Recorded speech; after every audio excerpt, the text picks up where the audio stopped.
Thank you, Melissa.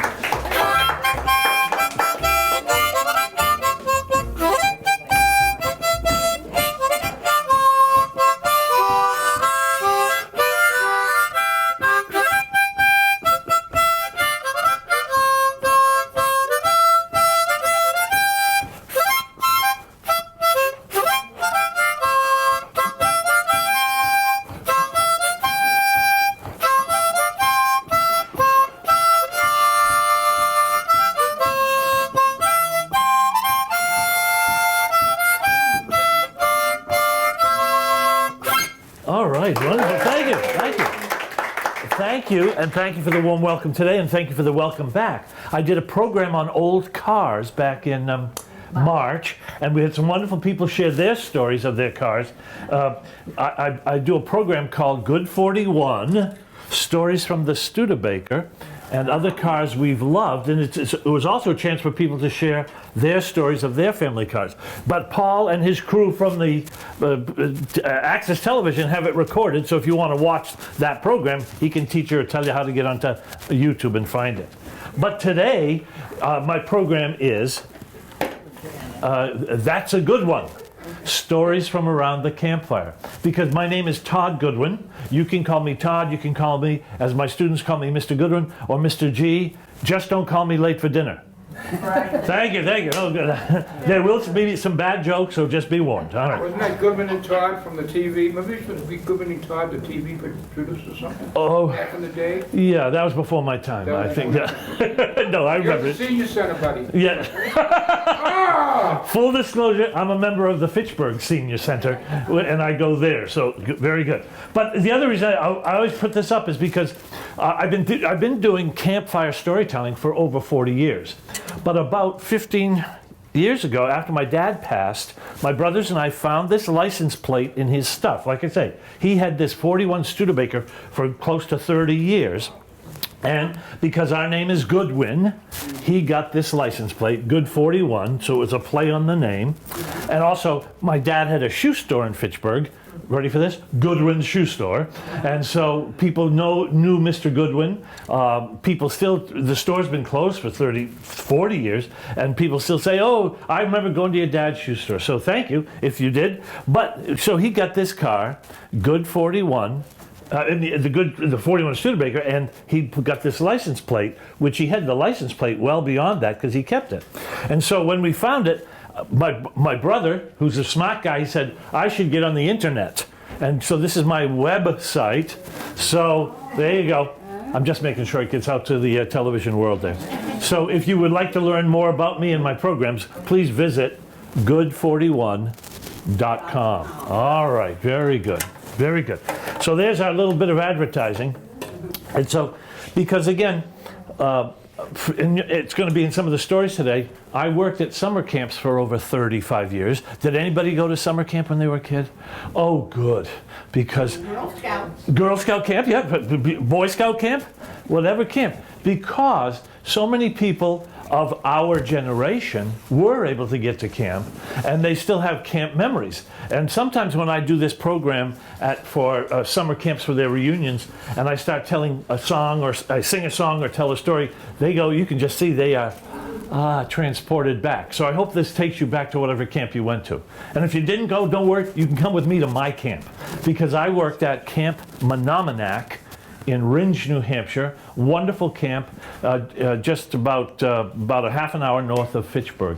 It's Camp Menominee is no longer there. The property has been sold to another camp called Camp Starfish for kids with issues. And so I've often been invited up there, so it's always good to go back and see the place that kids are still being benefited. But before we can have our campfire, though, of course, we have to have a fire. Now, because of the fact that we aren't outside and we don't want to get in trouble with the fire department, we're going to use an imagination. So right over here is where we're going to build the fire. We're going to put it right there. So could everybody reach in their pocket and take out a few pieces of firewood? Don't worry, the magic firewood fairy puts them in your pocket. There we go. Throw them in the pile. Yeah. Beautiful, beautiful. Oh, well done, well done. Okay, good, all right. And then you're going to take a match out of your pocket, the old stick matches, and light it on the seat of your pants. Throw it in the fire. Everybody say, ooh, ah. Oh, Oh, the fire has begun. All right. Oh, good. So we can have the fire now because we have the 4 parts of the word fire. F for friendship. Anybody got a friend here? Yeah. Beautiful. Good. I is for imagination. Anybody still got some imagination? No, we're the senior center. Where'd this guy come from? Okay, and I mention that because sometimes when I do this program with kid stories, imagination, they're just so busy. Oh, yeah. So, but I can see you older kids still have your imagination, all right? Wait a minute. R is for respect, and E is for energy and enthusiasm. Any energy and enthusiasm left? All right. So, F-I-R-E, let the fire begin. And as a special treat, we have s'mores, so bring them on over. All right, while they're passing them out, I'll play a little more music. No sense trying to listen to a story while you're getting your s'mores. I'm so hungry, we can have some more. Yeah. I want to hire you to work at my camp. Yeah. It's over the hills and far away. Yeah, there we go. All right.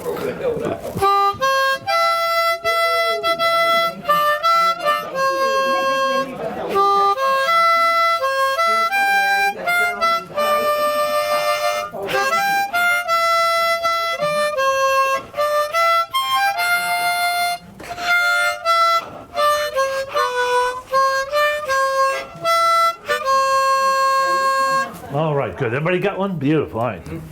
All right.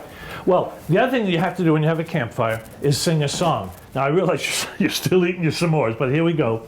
I'll sing it through once. You can hum along if you know it. If you get it, you can sing along. And if you want, you can use hand motions. That often helps. It goes like this. Make new friends, but keep the old. One is silver and the other's gold. A circle's round, it has no end. That's how long I want to be your friend. You have one hand and I have the other. Put them together and we have each other. Now that's an old, I believe, a Girl Scout song because that's where I learned it. I was doing a workshop with some Girl Scout leaders and they said, oh, here's a song that we like to use. So I'll do it again. Hum along if you get it. Make new friends, but keep the old. One is silver and the other's gold. A circle's round, it has no end. That's how long I want to be your friend. You have one hand and I have the other. Put them together and we have each other. Oh, beautiful. Give yourselves a big hand. You're doing a good job. All right, big hand. Yeah. All right, good. Okay. All right. Okay, so we've done the song, the fire started. Oh, we can sit back now. This is how I got my start at camp, this story I'm going to tell you, because it means so much to me, because since I went to camp, oh my goodness, 60 years ago this summer. Doesn't it seem just like yesterday? The summer of '63, yeah. There's a lot of pop songs about that, but we won't go there today. But the reason why I went to camp was, if you sang in the choir at my church, you could get a free week at camp, this Camp Menominee. Because the church had a nice choir program for boys and girls, and it had a summer camp. Some churches had them in those days, not a lot anymore. So, but I didn't want to join the choir at first, but my mother had dreams for us. She wanted us to be oh, by the way, I forgot to say, I have 3 brothers, and I'm number 2, so you need to know that as part of the story. So my brother Lynn was number 1, I'm number 2, Kim is number 3, Dana's number 4. And so as we were growing up, my mom had sung in the girls' choir back in the 40s when she was a kid, and she said, oh, when you boys turn old enough, you're going to join the men and boys choir. Pretty slick. And we thought, well, I'm not sure. We didn't want, it had rehearsals 3 days a week, Monday, Wednesday, and Friday. So we didn't want to give up our playtime. But there were 2 draws for it. One is you got paid. If you had good attendance, you got $2 a month. Wow. That was good money in those days for an 8-year-old boy. Yeah. And if you had perfect attendance, you got an extra quarter. Yeah. Wow. So, exactly. So finally, my brother turned 8. Oh, the second draw was that you could get a free week at camp if you completed your year.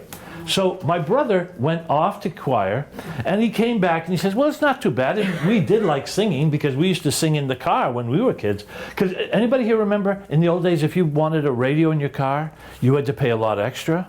Anybody remember that? Yeah. So I grew up in a car sometimes that didn't have a radio, so we would sing. So my brother joined choir, and he started to like it, and he enjoyed the $2 a month, and he came home with it. And so his other brothers, me and my other two brothers, were going, well, maybe it's not too bad. Well, he sang all that school year, and he completed his year, and he got the certificate saying he gets a free week at summer camp. So my parents signed him up for 2. One they'd pay for, and one that he'd get free. So after school was out, my mom pulled out an old suitcase, started putting in his older clothes, because that was the tip she had heard, don't pack brand new clothes to send off to boys camp. And so she packed it in, and then finally the day rolled around when we drove him up on a Sunday afternoon to camp, and we get up there, and they check his name off the clipboard, and he goes into this cabin called Eagle Cabin. That was the one for the first year kids. And then my mom and dad gave him a big hug, and we gave him, well, I don't know if we gave him a hug or just waved to him, but we said, well, see you in 2 weeks. So we drove off, we drove home, and it was kind of weird with my brother not there, because then, it changed the dynamic of us, of 4 little boys. And I think my parents got 1 postcard from him, because I think they had a rule that before you could have supper on the 3rd night, you had to send at least 1 postcard home. That was a rule we did at the camp when I was the director. And so he was gone for 2 weeks. So at the end of that time, we drove up to get him, and there he was. He still looked like him, a little grubbier, a little taller. And my mom, of course, gave him a big hug and everything. So we drove home, and all the way home, he was nonstop talking about all the fun things he did at camp. First of all, you could go swimming twice a day, sometimes 3 times a day. You had to take swim lessons in the morning, but then you could swim for a good portion in the afternoon, and sometimes at night, just at dusk, they'd have a free swim. And then he did archery, the bow and arrow stuff, rowing, canoeing, sailing, all that. Anybody go to camp and do any of these things? Oh, just imagine doing it for... Like you say, Boy Scouts. Yeah, right. Yeah, but I have a son and a grandson, both in Boy Scouts, so we did go to them. yeah, those same activities. And of course, this was well before the invention of these and before the invention of computers. So that's all you could do was that good old-fashioned, non-electrical fun stuff. So he was telling about it, and he said, Todd, if you join the choir this year, you can get a free week at camp and have a great time too. And I'm not sure if I heard him right or what, but because he and I weren't always the closest, because he had his friends and I had a couple of my friends. But I always looked up to him because he was my big brother, and I wanted to do stuff with him. So as he was talking about it, I thought, oh, well, maybe this would be good. So that fall, I joined choir, had a great time. I learned to sing. I want to be a singer when I grow up. I know, keep practicing. So I want to be a singer when I grow up. So I joined choir, and I enjoyed it, enjoyed the $2.25 a month, made it all the way through. In the next May, I got my certificate saying I get a free week at camp. So then after school got out, my mom had to find a second beat up old suitcase, which she did. And then she started finding my stuff. So there she is packing my stuff and my brother's stuff. And she's putting our name on it, of course, because you don't want it to get lost, So she had like little black magic markers or something like that. And so finally the day rolls around. And again, all the time, my brother's saying, oh, don't forget, Todd, you can sign up for extra swimming if you want. You can sign up for bows and arrows, archery. There'll be some campouts, all the fun things so I thought I heard, are going to do at camp. So I was really looking forward to going to camp with my older brother. And somehow I heard about this dreaded disease called homesickness. Oh boy. But I wasn't worried about it because I was going to be there with my brother. So I wasn't worried too much. And so we drive up to camp. We get there. The guy meets us at the front and says, oh, yeah, the Goodwin boys. Oh, Lynn, you're in Owl Cabin because you're a second guy. Oh, and Todd, you're in Eagle Cabin. Oh, my brother told me all about this great cabin. So we drive down to this little village of cabins. We get out. And we take our suitcases to the cabins, and we come out to start looking around, and all of a sudden the kid came up to my brother and said, hey, Lynn, good to see you. It was like old home week, they're clapping each other on the back, and they're talking about the things they're going to sign up for. And then this kid, I don't even remember his name, says to my brother, who's the drip with you? My brother looked at me and said, oh, ignore him. He's just my little brother. And so I walked, and they walked away, and I was on the edge of homesickness. But my dad, who was always an observant, quick on the uptake of things. He said, "Todd, come here." And he reached over into the station wagon, and he took out a big black magic marker, and in big black block letters, he wrote, "Todd." And he said, "Don't worry, you are somebody special. You're Todd. And you're going to have a good 2 weeks at camp, and you're going to have a great time, and you don't have to worry about maybe you'll never see your brother there again." And I said, "Oh, okay." But, by the way, this isn't the shirt that he did it to, because... Sure? Yeah. Very good. But I made this up to remind me of I had a great 2 weeks at camp, and I did take archery and canoeing. I love canoeing, paddling, and so forth and so on. And got to go swimming a bunch of times. And I bumped into my brother every now and then, but I wasn't worried because I was making my own friends in my cabin. And at the end of 2 weeks, my parents came to get me, and my dad said, "So how'd it go, Todd?" And I said, "Great." And that began my camping career that lasted, I was 8 years a camper and then 35 years as a camp staff person and then up as the director.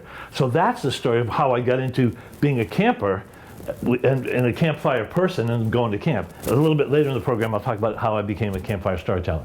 So that's the story. So if you ever get a little discouraged, have your dad or mom write your name on your t-shirt. Okay, there you go. That's the story. All right. Very good. All right.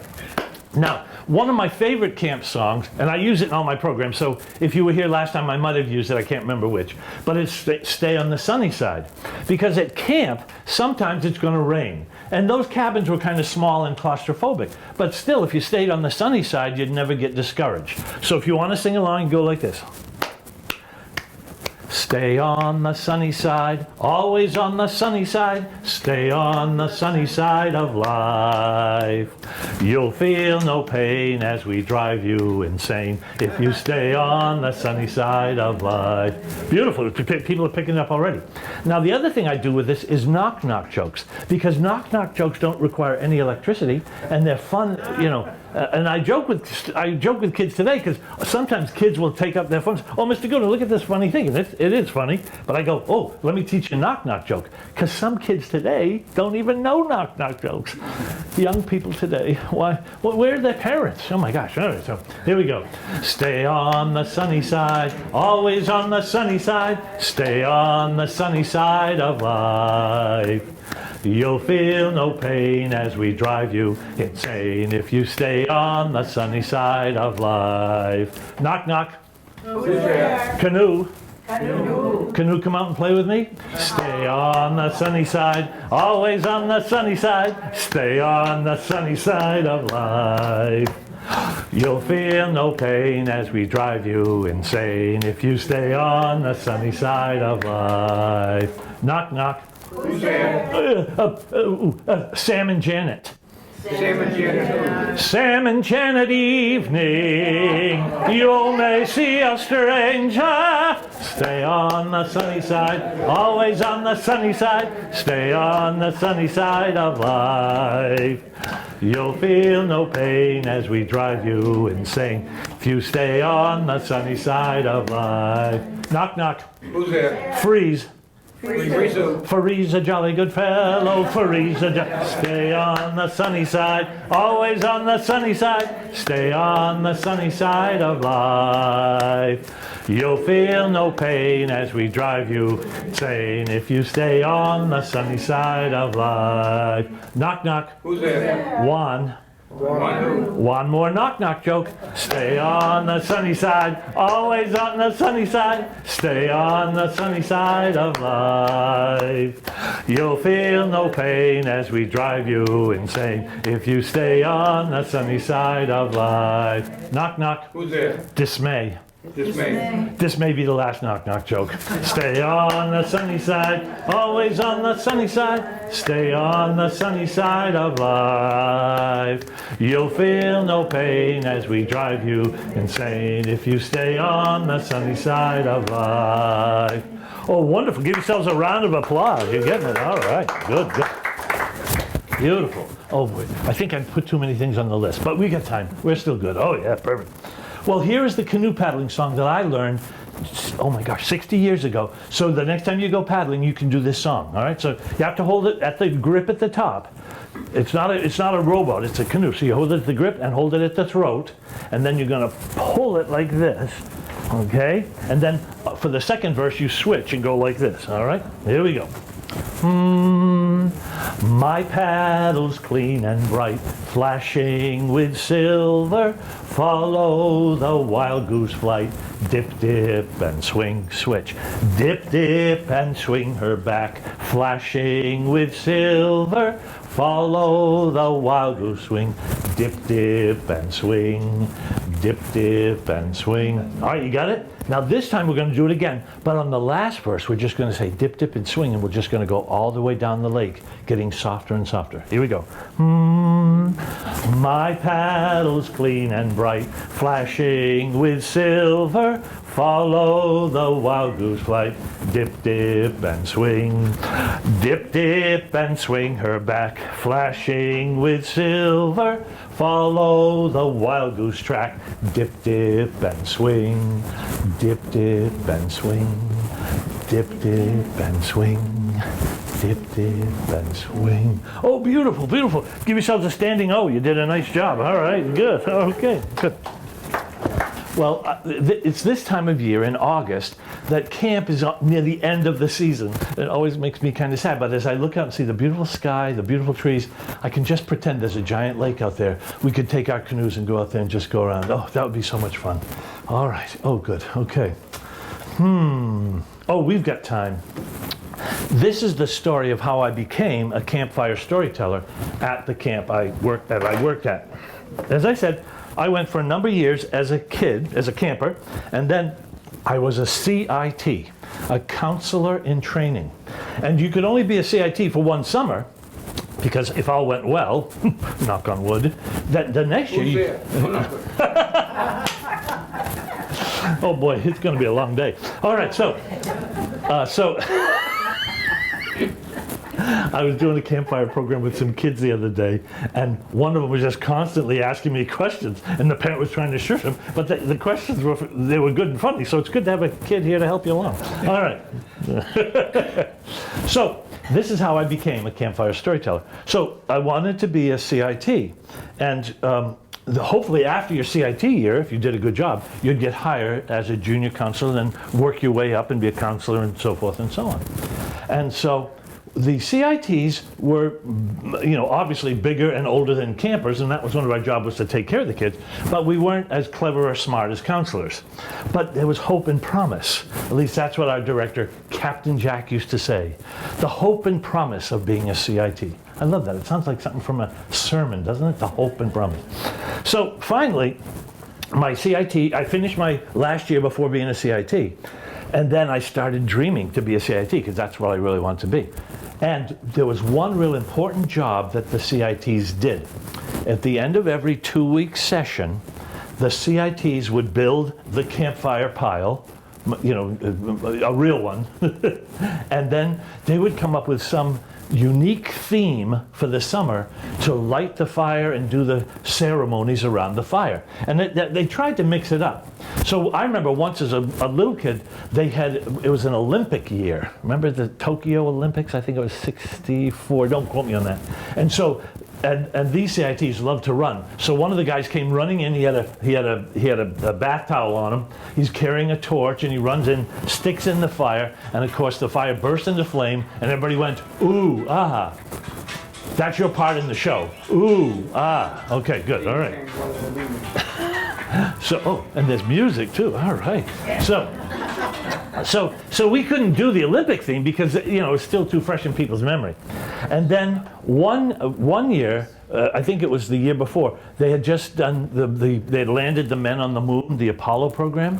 So one of the guys took model rocket engines. I don't know if you've ever done model rockets, but they're just cardboard tubes, like toilet paper tubes or paper towel tubes, and you paint them and you put little wings on them and you put a little cap.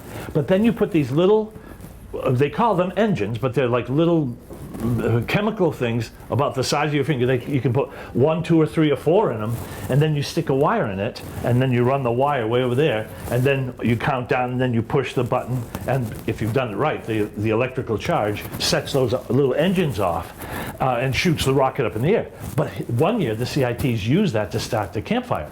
They built the big pile of wood, ran the wire under the sand, put the little rocket engines in the middle of the pile, and so when Captain Jack, our sainted director, said, F-I-R-E, let the fire begin, they pushed it, and whoosh, and everybody went, ooh, ah, oh, good, thank you, all right. So we get to camp, and there was 3 other CITs with me. It was a very lean year that year. There was me, a guy named Gordy, Bruce, and Will.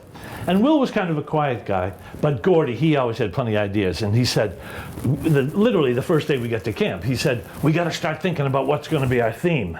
And he said, I think we should do a Native American theme, which hadn't been done in a number of years. And we said, yeah, that's not bad, okay. And Gordy said, and Todd, you've got to shoot a flaming arrow into the campfire pile. Wow.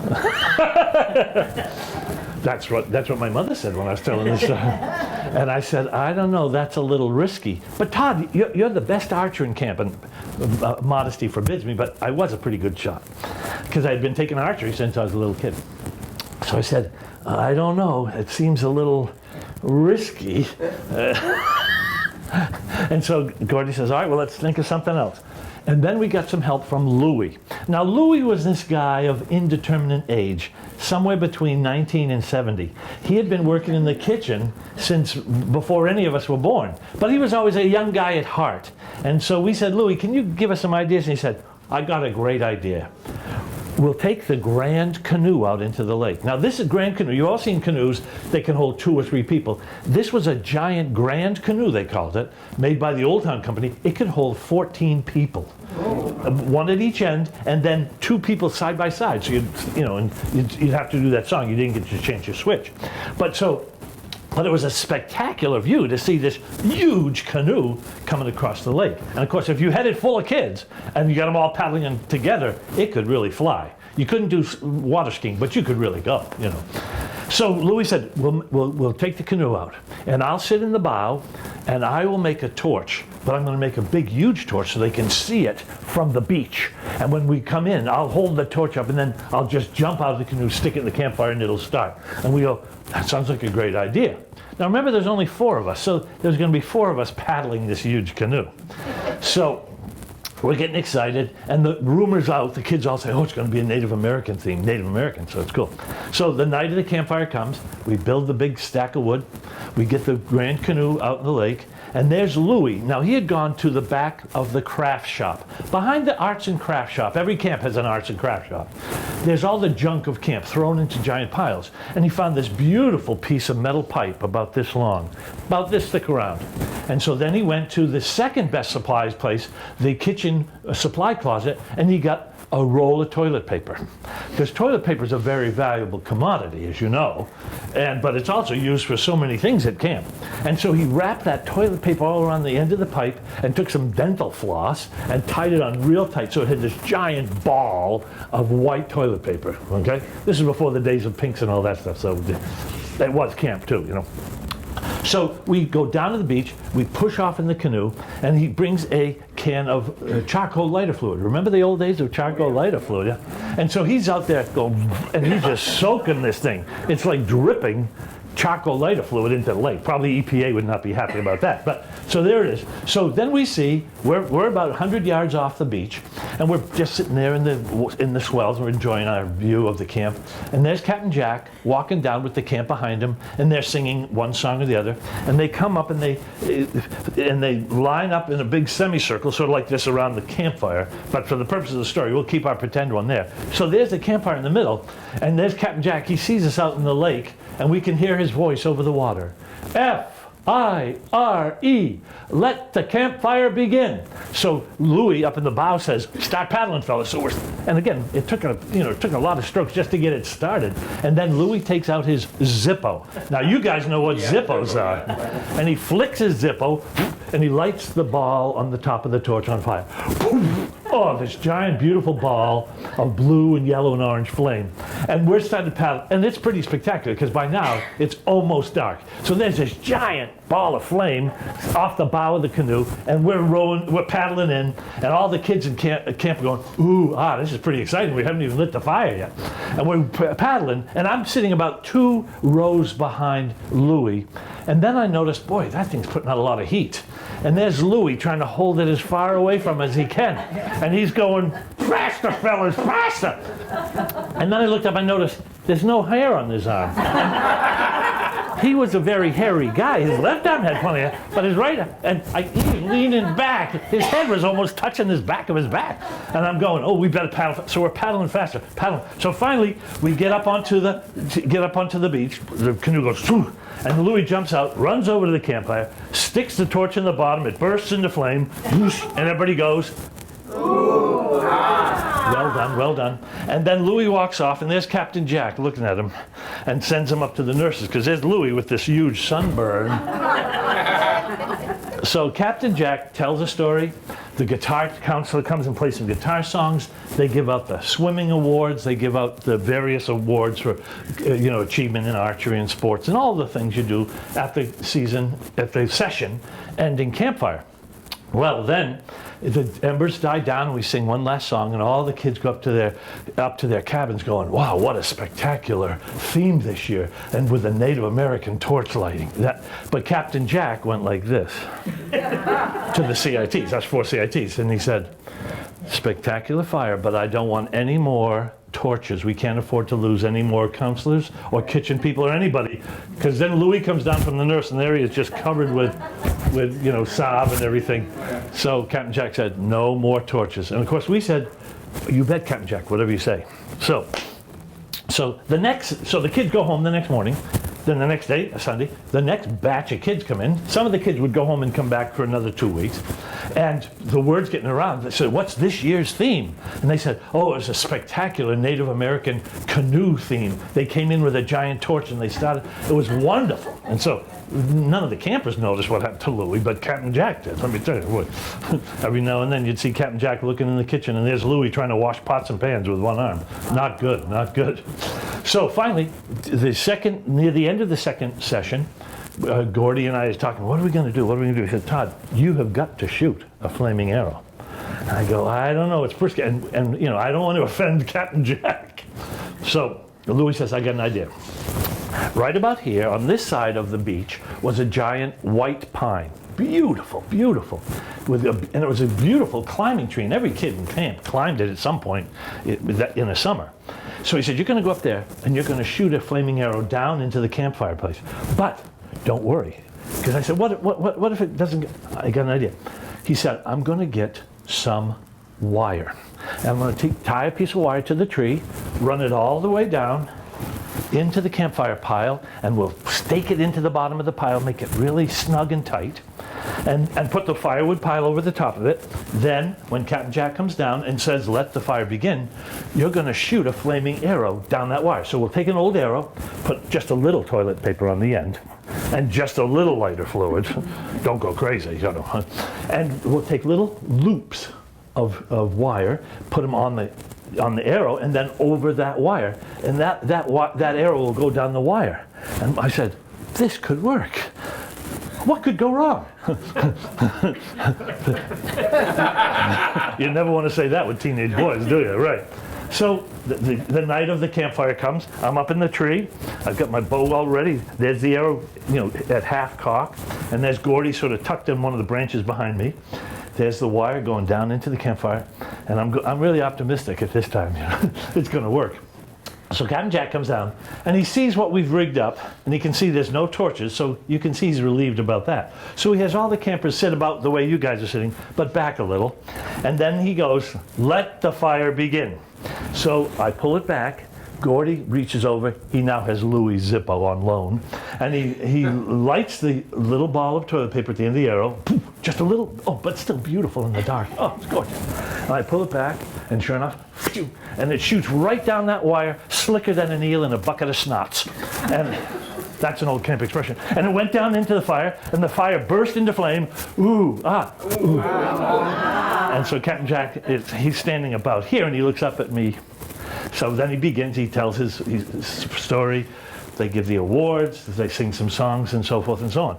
But as time's going on, by this time, Gordy and I and the other CITs, we had come down out of the tree, and we're standing in the back over there. And we're standing there, and here's Captain Jack here, and there's the wire about 1.5 feet behind him. When all of a sudden we noticed, have you ever seen a toaster, an old-fashioned toaster? Oh, yeah. And the little orange wires in the toaster? That's what it reminded us of. Coming out of the ground, coming up at an angle, was this glowing orange wire.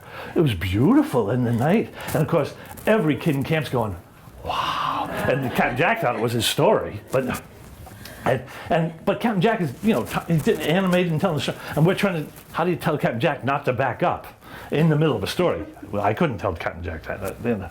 So finally, one of the little kids in front says, and the wire's about, the hot red wire's right up to about this point. One of the kids says, Captain Jack, look at that. And thankfully, he stepped this way. He saw the red glowing wire. And there's like, right over there, there's like 10 little kids, like, you can see they want to touch it and see. Captain Jack goes, we always wonder why Captain Jack had that bald spot. It's working with kids that'll do,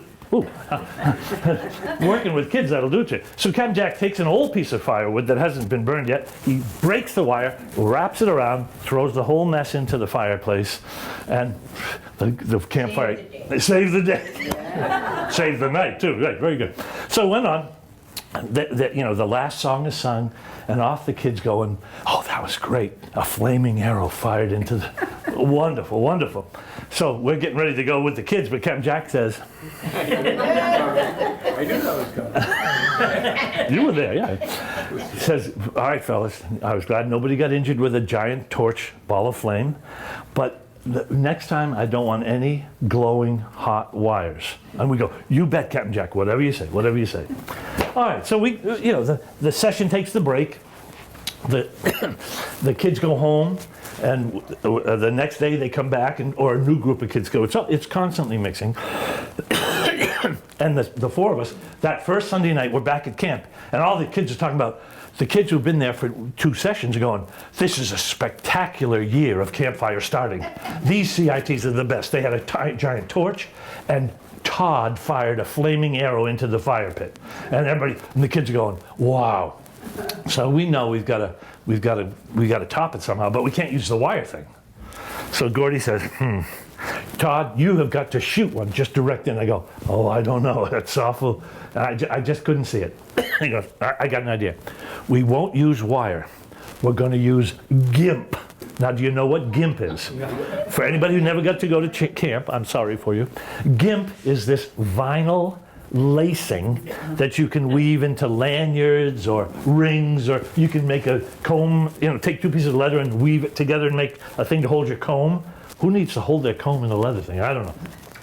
And you could make a lanyard for your mom for her whistle when she called you in at night, whatever. But this was a common material at every summer camp. Hundreds of rolls of GIMP, any color you want, from A to Z, from avocado to yellow. So that there was plenty of GIMP around. We went to the craft shop and we used GIMP. We took a piece of sky blue GIMP, because even though it would be kind of dark, it would be nice to blend with the sky. So we built the fire pile, staked the GIMP there, ran that GIMP up to the tree, tightened it up nice and snug, and again, I got up there, bow and arrow ready to go, and we put a couple of GIMP loops on, and Captain Jack comes down, and he can see that we're set up to shoot another flaming arrow, but he can see it's not a wire, so he's okay. It's GIMP, because he realized, what will happen is once the fire starts, the GIMP will melt, and the GIMP will just pull away and somebody can pull it up. But so there won't be a glowing hot wire. No problem. So we're there, and Captain Jack says, F-I-R-E, let the fire begin. Gordy flicks his Zippo, lights my little end of my arrow, and I shoot it down, and the arrow goes, but it doesn't go down slick as a needle in a bucket of snot. Unfortunately, the GIMP started to stretch under the weight of the arrow. So about halfway down, there's the arrow going, and the flame goes, and melts the GIMP right there, and it goes right at Captain Jack's feet. So he pulls the flaming arrow out of the sand, sticks it into the wood pile, and it goes, and everybody goes. And kids were still talking about how did they plan it to have Captain Jack do it? Because some of the kids thought Captain Jack was a bit, stiff and so. But to see him light the fire, they thought we were wonderful, including Captain Jack in this. Our stock went up with the campers, but with Captain Jack, did Captain Jack looking at us. So had a great campfire. Campfire is over. The kids are going up, and we're trying to sneak behind. Captain Jack goes. All right, boys, that was a great campfire. Really. I like how you included me in it. But next time, no torches, no wire, no GIMP. Come up with something else. You bet, Captain Jack, you bet. So it's now the morning of the fourth session, last session of the summer. And it's our last chance to get this right and to get it safe. So we go, I don't know, what are we going to do? And Gordy says, Todd, this is your last chance. And I had just been in one of the consular archery competitions, and modesty, I can't say it, but I did win the competition. So I knew I could hit just about anything. And Gordy said, Todd, you can hit anything. I got an idea. So that Monday, during rest hour, when all the other kids went to their cabin, Gordy and I went down to the archery range. And Gordy got a piece of plywood about this tall, just as tall here, and just about this wide, and he painted a big circle on it. And he stuck it against the archery targets. And he said, Todd, do you think from 5 yards, can you hit that? And I go, of course I can. So I take it and boom, right into the bullseye, right into that red dot. Because he put it right at the height of my shoulder, So I said, do you think you can do it again? Of course I can. So I stood there for about 10 minutes and I shot about 10 arrows into it. And he said, do you think you can do it at 10 yards? Okay, I think I can. Sure. Boom, boom, boom. Again, I was just hitting it every time.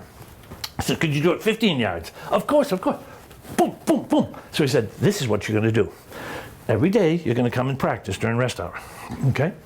Then on the night of the campfire, we're going to build the fire pile a little higher than usual, but we're going to make a little window in there, and we're going to slide that piece of plywood in there. And again, it's right at your shoulder, your arm set height, so you don't have to worry. And you've just done it like 100 times, right? Can you do it? I can do it. I love that feeling of youth. You can do it. And you're going to fire a real flaming arrow into there. And I go, I can do it. So we set it up, and there I am. I'm all dressed up, ready to go. Got an old arrow to be ready to be burned. No wires, no strings, no GIMP, nothing. And Captain Jack comes down, and he can see that we've moved the pile a little, so the kids are going to be a good way away from it. But then he looks at me. Whoop. He looks at me, and he can see no wires, no GIMP. And he realized he's going to shoot a real flaming arrow. And I always wondered about Captain Jack, though. He never stopped it at the beginning. Why didn't he just... Anyway, that's another story. So there it is, and it's all set. So Captain Jack is getting there. Anybody have a friend this week? And of course, this was the last session of the summer. So even though we're all going to be sad to go, we were all ready to go. And Captain Jack was ready to go home for the summer, too. So anybody got a friend? And so I pull it back. And again, just a little bit of toilet paper, some dental floss, and Gordy lights it, and poof, beautiful. Just imagine a beautiful flame that big. And I'm just about to shoot it when Captain Jack starts making a little speech about respect. So I had to lower the arrow a little, and it's getting hot. Thankfully, I'm not enough to burn the hair off my arm.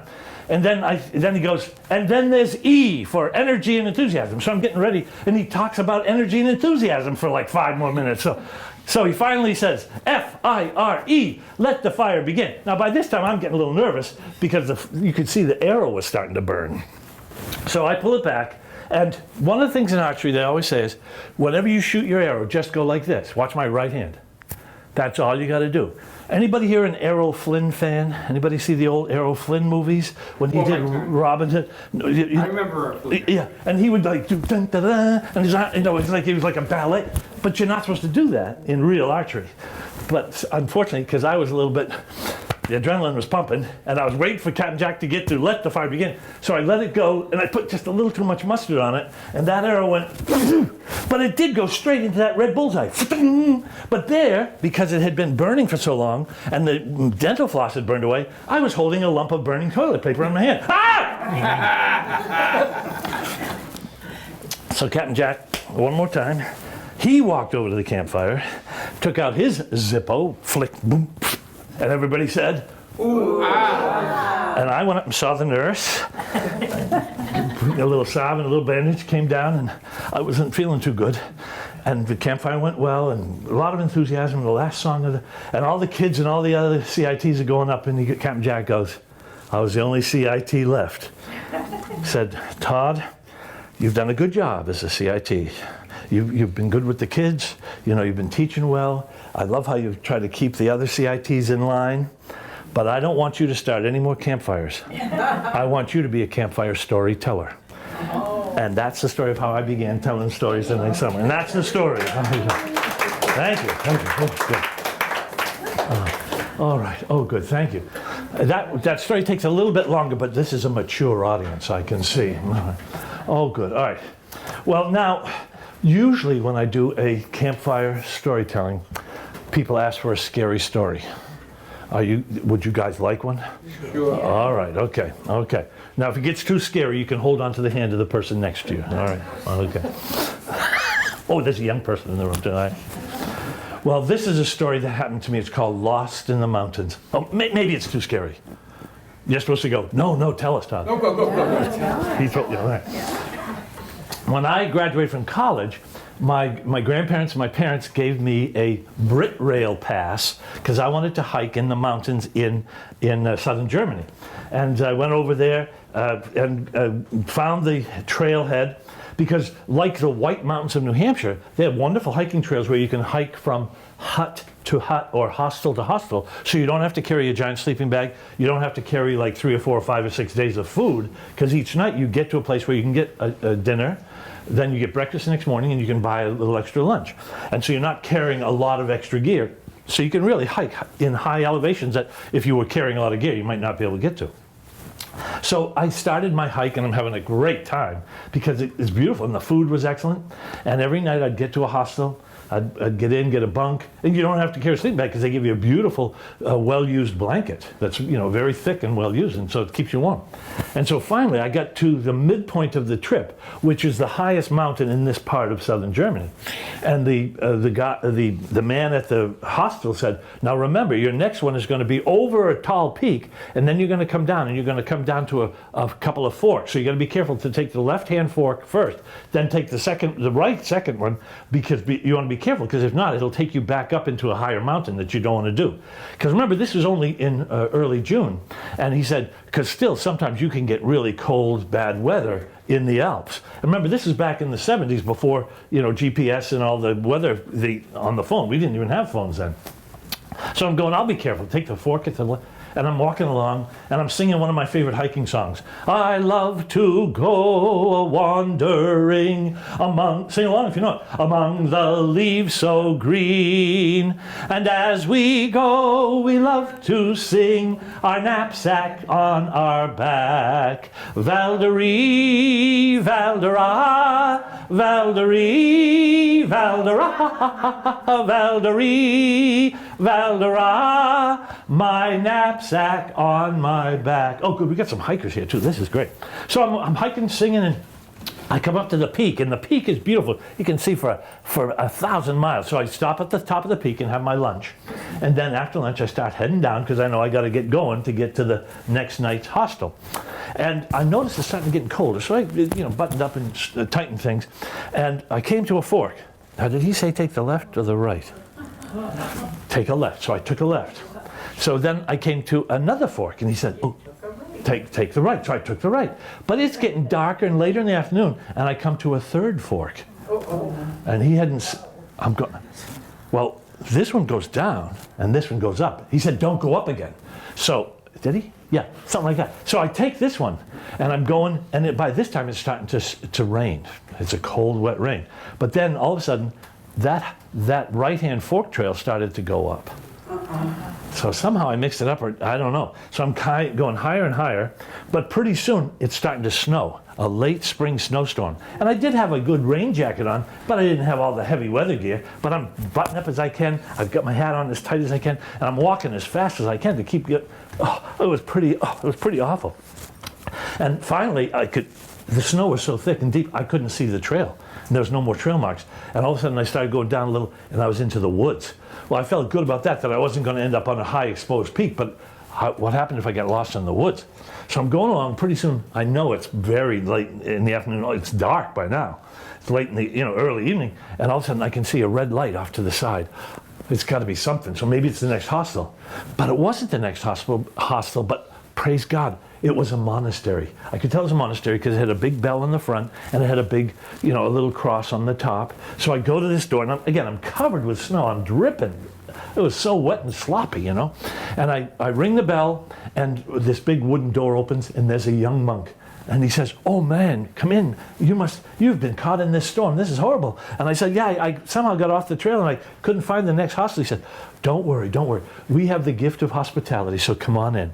So he could just see me dripping. So he took me to a little monk cell, and he said, "Go in here, and there's a towel on the rack in there, and behind the door there's a monk's habit, a robe. You can take off your wet clothes, dry yourself off, because we're going into a chapel for evening prayers. So after we're done, we'll come out and see that hall down there. There's our refectory. That's the dining hall in a monastery. So after we come out, you can join us for dinner." I said, "Oh, this is too kind of you." He said, "Oh no, we're glad to have you here." So I go in the thing, take off all my wet, dripping clothes, take the towel, rub down, put on the monk's robe, and it was nice and warm. And I can hear the prayers and the music, and then I can hear them coming in and the voices come through the hall. So I go down there, and there was about 25 of them, and they were all very welcoming. And that young monk who had welcomed me said, "Come sit here." So we sat down, we said our prayers and so forth, and then we had supper. And it was the most tasty fish and chips I had ever had. You know how over in Europe they call chips, French fries, they call them chips. So, and it was a taste. Of course, I was starved because I'd been out in the cold. So I'm eating, and I had seconds, maybe I had thirds, I can't remember. But it was so good. And finally, we finished dinner, and I said, "Oh, this was the most wonderful meal. I've got to go in and thank your cook, because what a wonderful job he did with this food." And he said, "Oh, we don't have one cook. We take turns cooking the food. But if you want to go in, I think there's two brothers on duty tonight, so you can go in and thank them if you want." So I went in, and there was two monks bent over. One's washing the pots and pans, and the other's cleaning the counter. And so I go to the first one. I said, "Oh, I want to thank you. That fish was the best fish I ever had." And he said, "Oh, don't thank me for the fish. I'm the chipmunk. He's the fish fryer." Oh. I told him it was going to be Louis. Thank you. Good job. Oh, thank you. Oh, good. Oh, good. We still have some time. All right, good. All right. Okay. Well, the other thing that I love to do at camp, because as you can see, I love telling stories. And when I became camp director, a lot of the kids came to camp with those Swiss Army knives. Have you ever seen those Swiss Army knives? Big red ones. Some of them have like 10, 20 blades, all the things. You can do open heart surgery with them, everything, all that. But because we had a tradition of storytelling, and I wasn't the only storyteller at our camp, we had a bunch of them. And the kids would get so engrossed in the stories that they'd whittle their thumbs.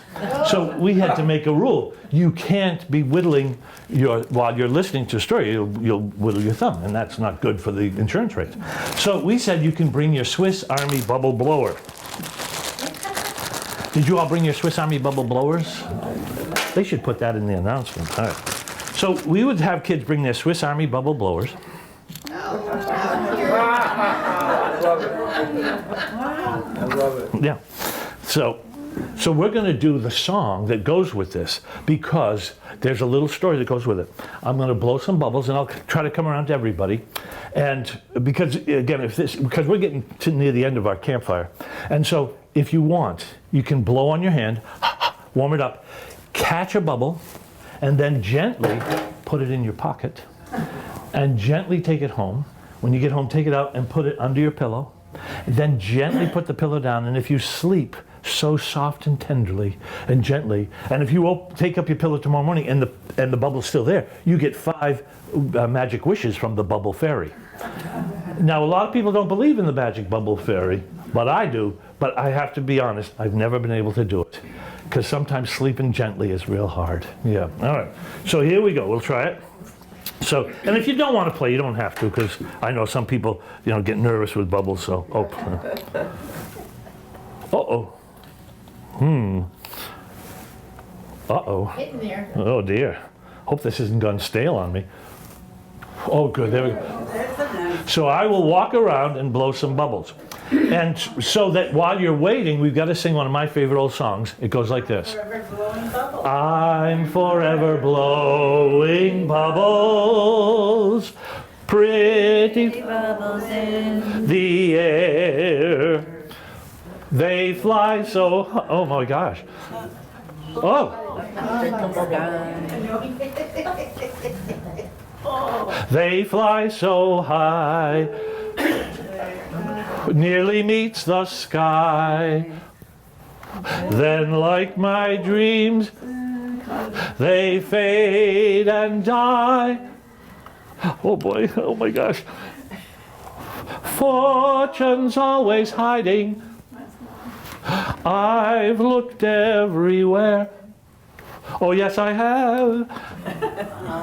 I'm forever blowing bubbles, pretty bubbles in the air. Oh, let's do another verse so I can do the back row. I'm forever blowing bubbles, Thank you. pretty bubbles in the air.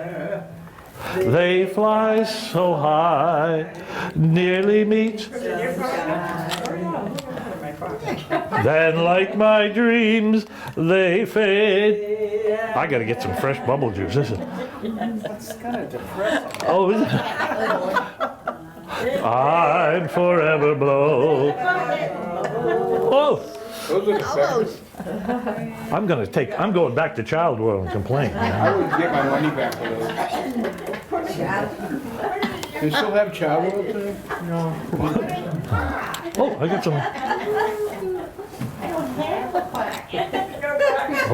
Oh, you guys didn't get one either. Oh, sorry. Thank you. Oh, good. All right. All right. Where'd you get those, Woolworth? Yeah. Jordan Marsh? Jordan Marsh. I'm forever blowing bubbles, pretty bubbles in the air. Oh, wonderful. Give yourselves a round of applause. All right. Oh, good. And that's the best singing of that song that I've heard, because a lot of kids today don't know that song.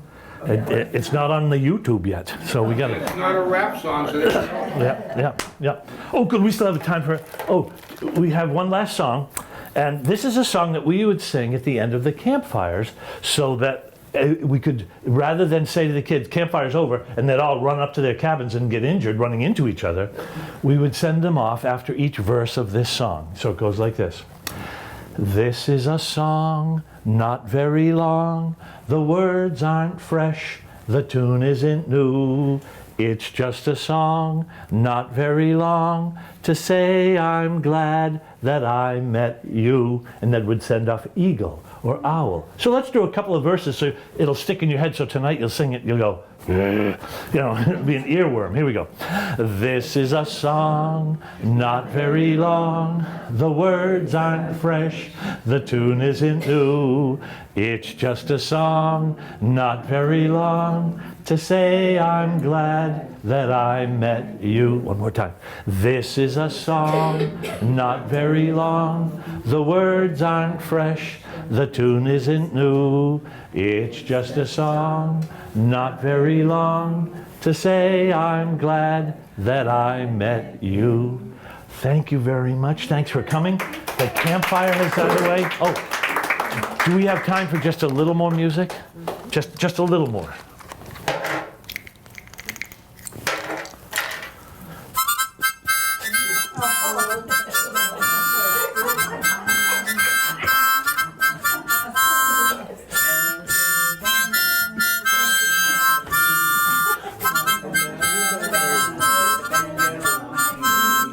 That was just a little more music. All right.